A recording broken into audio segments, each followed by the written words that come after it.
簡，咁就一餐平民食乜嘢咧？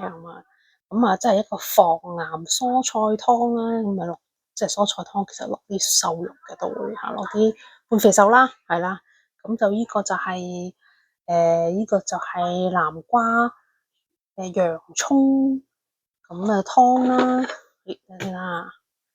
南瓜洋葱瘦肉湯，咁啊有南瓜洋葱瘦肉加紅蘿蔔，呢個係防癌嗰個係湯嚟嘅，咁啊有湯啦，湯渣就一碟餸噶咯喎。咁我啊炒啲蒜蓉芥菜啦，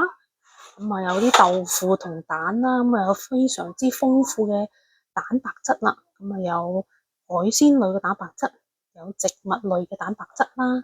咁跟住係咯，有啲纖維啦嚇，紅蘿蔔纖維啦，咁啊澱粉質就有呢一個好高纖嘅南瓜啦，糖分好高嘅，但係因為佢纖維高咧，咁就可以燉翻勻啦嚇。咁呢個就係代替飯嘅，咁當然就有啲綠色嘅蔬菜啦嚇，咁啊就咁樣就一二三